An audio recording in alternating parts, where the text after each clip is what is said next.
नमस्कार दोस्तों, चैनल पर आपका एक बार फिर से स्वागत है। आज हम लेकर आए हैं 2026 में रिलीज हुई एक जबरदस्त एक्शन ड्रामा फिल्म के द डेविल की पूरी कहानी, जिसे सुनकर आप आखिर तक स्क्रीन से हट नहीं पाएंगे।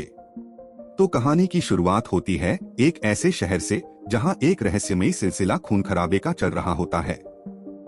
अचानक एक के बाद एक कई लोगों की बेरहमी से हत्या हो रही होती है और पूरा शहर डर और दहशत में डूब जाता है। पुलिस भी समझ नहीं पा रही होती कि आखिर ये सब कर कौन रहा है। इसी बीच शहर के बड़े और पुराने नेता सौरप्पा के घर पर पुलिस अचानक पहुंच जाती है। वहां उनकी बेटी की शादी चल रही होती है, लेकिन माहौल एकदम बदल जाता है जब पुलिस उन्हें बताती है कि जिन लोगों की हत्या हुई है वे सभी उनके पुराने साथी थे। अब अगला निशाना खुद सौरप्पा हो सकते हैं। यह सुनते ही सौरप्पा अंदर तक हिल जाते हैं। उनके चेहरे पर डर साफ झलकने लगता है और वह सिर्फ एक ही नाम लेते हैं, ऐसा नाम जो पूरे शहर में दहशत का प्रतीक बन चुका था। और तभी कहानी हमें ले जाती है अतीत में, जहां एक ऐसा इंसान था जिसने पूरे शहर को अपनी मुट्ठी में जकड़ रखा था। देवा कोई आम अपराधी नहीं था। वह एक ऐसा गैंगस्टर था जिसके नाम से ही लोग कांपते थे। उसके खिलाफ बोलने की हिम्मत किसी में नहीं थी।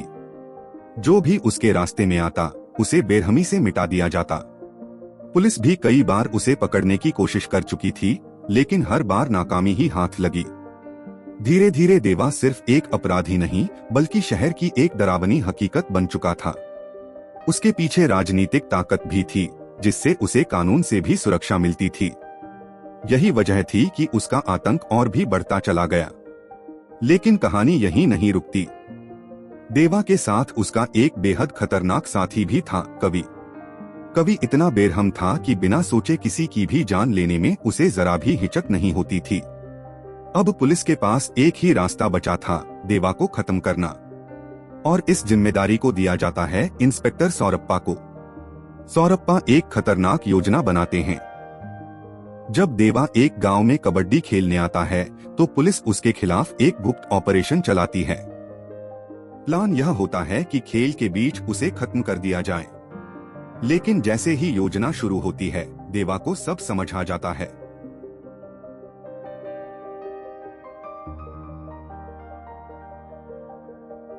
और फिर शुरू होता है असली नरसंहार। देवा अकेले ही अपने ऊपर हमला करने वाले सभी लोगों को एक एक करके खत्म कर देता है। कोई भी उसके सामने टिक नहीं पाता। खून और चीखों के बीच वह पूरी तरह बेकाबू हो जाता है।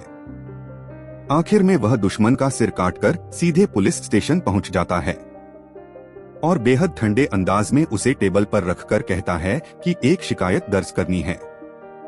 उस पल पूरा पुलिस स्टेशन सन्न रह जाता है। हर कोई समझ जाता है कि यह आदमी डर का दूसरा नाम है। अब कहानी आगे बढ़ती है उस दौर से जहां देवा का खौफ पूरे शहर पर छाया हुआ था। कोई भी उसके खिलाफ आवाज उठाने की हिम्मत नहीं करता था और पुलिस भी लगातार उसके सामने बेबस साबित हो रही थी। इसी अराजक माहौल के बीच एक नया किरदार सामने आता है, काली बाहर से बेहद सीधा सादा, हंसमुख और मासूम लड़का था।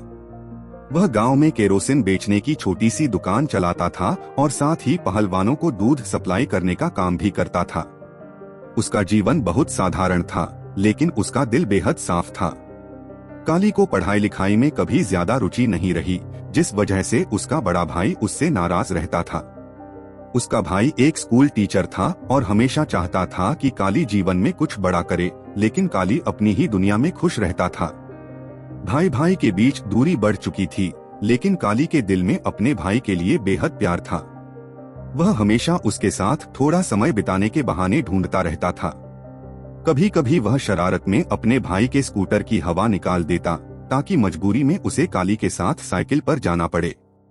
इसी बीच शहर में एक और ताकतवर चेहरा उभरता है, डेनी, जो मुख्यमंत्री का साला था। वह मजदूरों के साथ बेरहमी से व्यवहार करता था और उनकी मांगों को पूरी तरह नजरअंदाज करता था। जब मजदूर विरोध करने लगे तो उन पर लाठीचार्ज तक करवा दिया जाता है।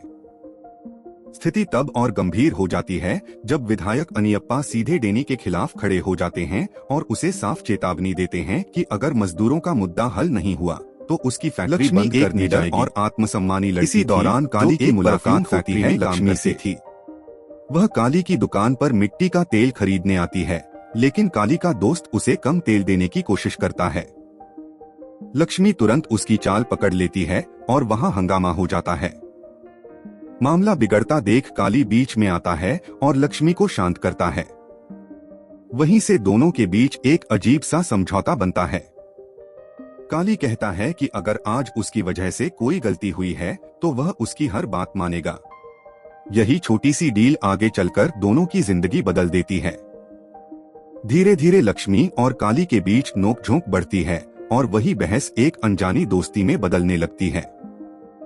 लक्ष्मी की साफगोई और काली की मासूमियत दोनों को करीब ले आती है। लेकिन इसी दौरान एक और सच सामने आता है। काली देवा को अपना आदर्श मानता है। उसे लगता है कि देवा एक ताकतवर और सम्मानित इंसान है, जिसकी तरह बनना शायद सम्मान की बात है। वह नहीं जानता कि जिस इंसान को वह हीरो समझता है वही आगे चलकर उसकी जिंदगी को पूरी तरह बदल देगा। इसी तरह कहानी धीरे धीरे एक ऐसे मोड़ की तरफ बढ़ रही थी जहां मासूमियत और क्रूरता आमने सामने आने वाली थी। अब कहानी धीरे धीरे एक ऐसे मोड़ पर पहुंच रही थी जहां किस्मत दो अलग अलग रास्तों को टकराने वाली थी। देवा, जो अब तक पूरे शहर पर राज कर रहा था, अपनी ताकत और क्रूरता के दम पर अजय बना हुआ था। दूसरी तरफ काली, जो अभी भी खुद को एक साधारण इंसान समझता था, अनजाने में उस तूफान के करीब पहुंच रहा था। एक दिन देवा एक गांव के अखाड़े में पहुंचता है। उसका प्रभाव इतना था कि लोग उसे देखने के लिए ही इकट्ठा हो जाते हैं।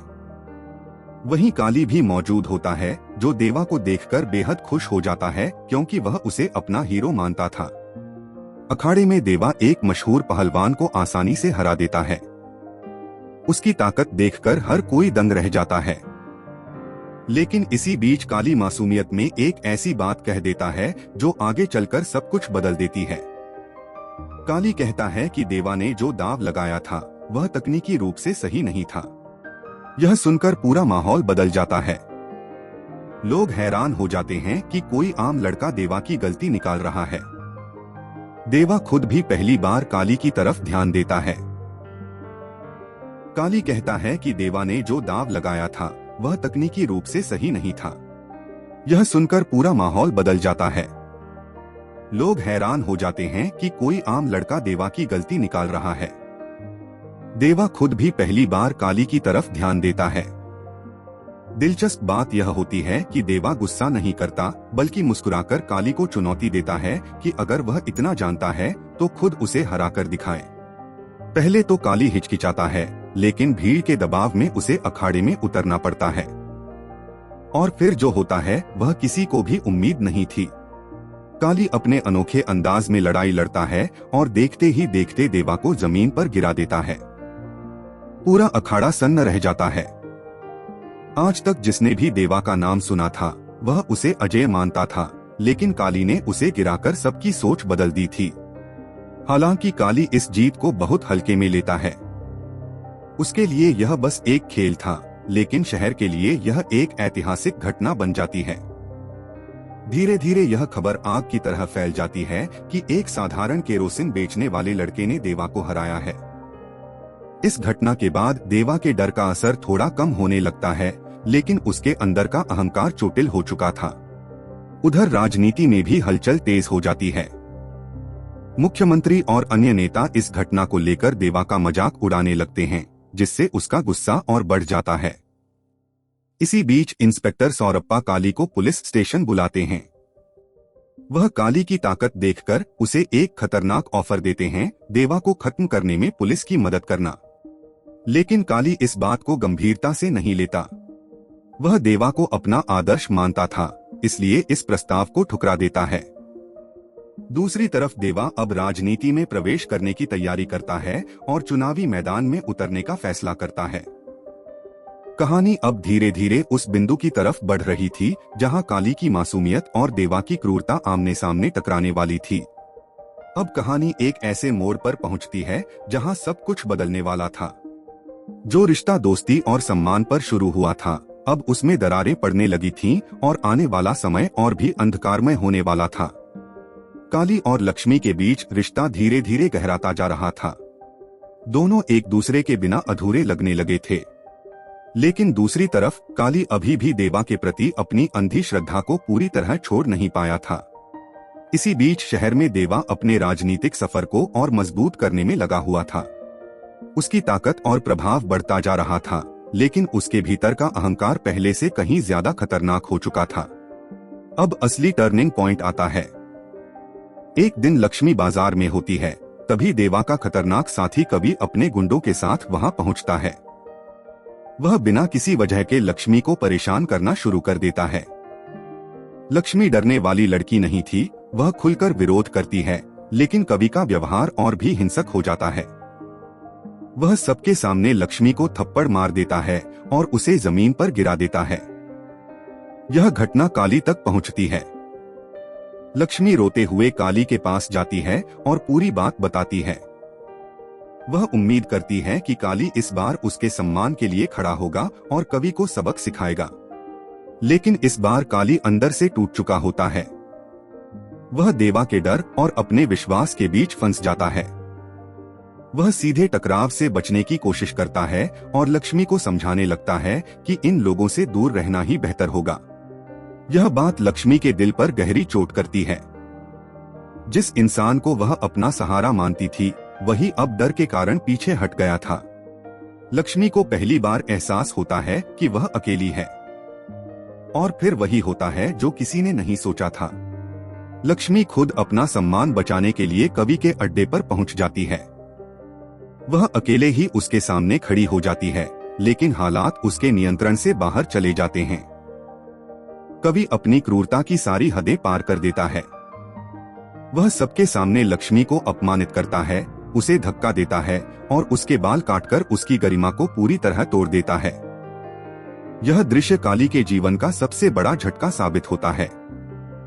जब काली लक्ष्मी को उस हालत में देखता है तो उसके अंदर कुछ टूट जाता है। उसका डर, उसकी उलझन और उसकी चुप्पी सब एक साथ खत्म होने लगते हैं। अब उसके अंदर सिर्फ गुस्सा बचता है। वह बिना कुछ सोचे लक्ष्मी का हाथ पकड़ता है और सीधे देवा की दुनिया की तरफ चल पड़ता है। यह पहली बार था जब काली अपने डर से आगे बढ़ रहा था। अब कहानी पूरी तरह बदल चुकी थी और असली तूफान शुरू होने वाला था। अब कहानी अपने सबसे बड़े और सबसे विस्फोटक मोड़ पर पहुंच चुकी थी। जो लड़का कभी शांत, मासूम और डरपोक स्वभाव का था, अब उसके अंदर एक ऐसा तूफान जाग चुका था जिसे रोकना किसी के बस में नहीं था। काली अब पूरी तरह बदल चुका था। लक्ष्मी के साथ हुए अपमान ने उसके भीतर की सारी झिझक और डर खत्म कर दिया था। अब वह सीधे देवा की दुनिया में घुसने के लिए तैयार था। वह बिना रुके लक्ष्मी का हाथ पकड़कर देवा के अड्डे की ओर बढ़ता है। उसके सामने अब कोई डर नहीं था, सिर्फ गुस्सा और इंसाफ की आग थी। जैसे ही वह वहां पहुंचता है, देवा के गुंडे उसे रोकने की कोशिश करते हैं। लेकिन इस बार काली अकेला नहीं था। यह वह काली था जो अपने परिवार और अपने प्यार के लिए किसी भी हद तक जा सकता था।